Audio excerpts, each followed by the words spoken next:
Good evening, cult members, and welcome to Pop Culture Cult. I'm Sean. I'm Janice. And this is going to be our review of Motherless Brooklyn. Yep. I have to say it a little slow because motherless is a hard word for me, apparently. Motherless Brooklyn, see, I told you. It's written and directed and produced and edited, and he did the costumes, and he starred in it, and he, this is Edward Norton's, baby, pretty much. This is his passion project that he wanted to do. It's based off of a book. I should have looked up what the book was called. I wonder if it says. I have the IMDb up. He actually, Edward Norton doesn't do the circuit, the car wash, the talk show stuff or whatever. Yeah. But he was on Joe Rogan this week, and we were listening to it in the office this afternoon, and he was super excited about talking about all kinds of different things like music and Willie Nelson, and it was anyways. Oh yeah, I've heard that the ad for that pod keeps popping up that with Edward Norton, and I'm like, I should go listen to it. So I should go listen to it. That's a sign of how he feels about this movie. This movie, if you're looking for big, flashy, superhero explosions, robots fighting each other, if you're looking for that kind of stuff, this is not that movie. No. Go see Terminator. Go see Terminator. Or wait for Star Wars. This is as old school gumshoe noir movie as you can get in modern filmmaking. I think. Yeah. Like straight out, even like the saxophone solo going on in the background while he's walking the streets. Talks over the narration. There you go. Yeah. Yep. It's very Dick Tracy-esque. And it's it is. I don't want to say refreshing because there's a place for all kinds of different types of cinema in the movies today, and I don't care what Scorsese and Coppola say. There's a place for flashy art house movies and big flashy, Avengers and stuff like that, and there's stuff in between. And this one is definitely a kind of a feel of kind of an homage to the old school 50s whodunit detective stories. Mm-hmm. Yep. And you get Edward Norton, who plays they call him Freak Show. He has Tourette's. And but it's not like Tourette's like you think of, where he swears all the time. He has this tick in his neck, and then he also has OCD. Mm-hmm. So he has to touch things a bunch of times, and he has to it's got to make sense in his head, so he says things out loud that. And I love the way they explain it too. It's like a part of his brain got disconnected from the rest of his brain, and that part of his brain is trying to do stuff all the time, and it's also it's a really cool scene in the car where he's just trying to talk. He's talking about everything has to be in its place, and he's also, that voice is also always trying to come out, which is why this Tourette's is kind of always going on. And the way they handle his illness, his sickness, his disability in the movie is amazing. It's just everybody, he apologizes all the time, and everybody's like, it's fine. Yeah. It's part of who you are. You're still a super smart person, and you're still a good person. Just because you have this tick, or you shout out or whatever, but he also has a photographic memory, which is what helps him in his job as a investigator. They kind of don't really say what is.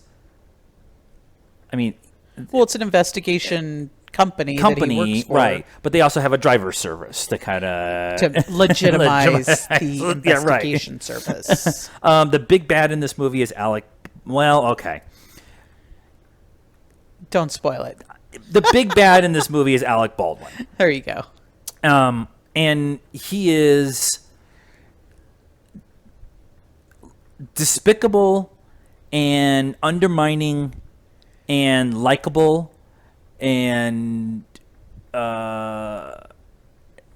you understand his thought process. He is the perfect villain. Like, he is the perfect villain because you understand his point of view, and you also kind of like, I kind of like him. Like, I like him.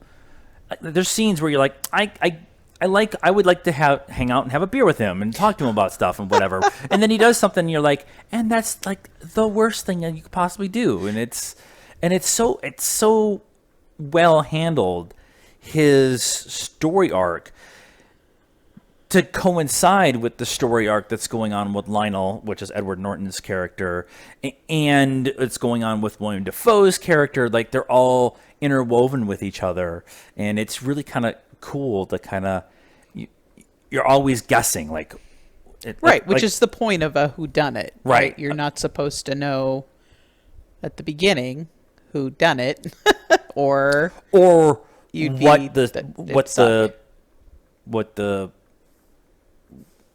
why the story is. I'm trying not to ruin it at all, but why the story is going. Like, why are people chasing this girl? Why is Lionel getting beat up in alleys? Like, kind of a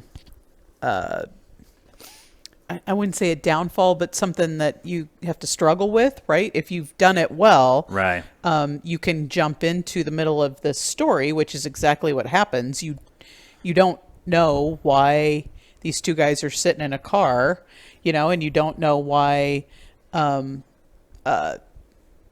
what's his face? Bruce Willis, why his character is going into this building, right? And and why Edward Norton's character acts the way he does, and why, all of that. You don't know any of that. Right. You're just, all of a sudden you're in a car with these two guys on the street. So, that's one of the struggles, I guess, that with these types of movies is you've got to be able to sprinkle in the backstory along the way so that it all makes sense. And not do it as just exposition. Like you have to get to the backstory, but you can't just throw it in with a line of dialogue that this is what's going on. You have to layer it the right way, right. And they do that really, really well. Yeah, I mean, it's about halfway through the movie before you find out that everybody in this detective agency, they all were in a orphanage together, right? Yeah. And then a couple of them, I assume Edward Norton's character didn't, but the rest of them went off to war, or at least Bruce Willis's character went off to war, and you learn all this stuff throughout the movie, which when done right is good, right? And when it's not done right, it can make the movie suck. Right. And the other thing too that makes this movie, which could be a struggle for some people, is the pacing. I'm so sorry. The pacing is specifically slow on purpose. Like, right. It is a very, like, I keep harping on it, but it is definitely about the old school kind of slow story building. Modern movies, they have a big flashy opening scene, and then they lull for a little bit, and they build up to a big point, and then they lull again. They build up for a big point, and they lull again, and they build up for the conclusion. This is there's an action scene in the beginning, but it's not really it's more like you're saying, just throwing you into the middle of the story. Right. But from then on, it's a super slow build to the final climactic scene. Mm-hmm. And having that kind of story in today's movie-going audience with a movie that's a little over 2 hours, some people are going to struggle with that. And I understand why some people would, but I thought it was just done so well. And well, I mean, we like this type of movies, so I mean, you either do or you don't, right? Right. The movie theater was pretty full. We went and saw it on a Sunday matinee. Yeah. It was a smaller theater, but it was pretty full. So yeah. And it was a mostly older audience. This isn't something that kids or maybe even 20-somethings are probably going to go to. Yeah.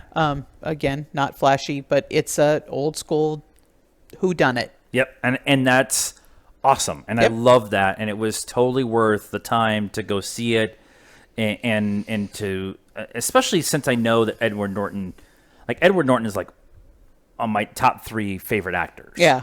And to have him do this passion project and a genre that I really like, I was like it was checked all the boxes, and that's why. And he does an amazing job. So good. One of the things we were talking about after we left the movie is that it's easy to feel that this character, or expect this character, because of his disability, especially in that era, right? That and he talks about it like he's in this orphanage and the nuns try to beat this out of him and everything.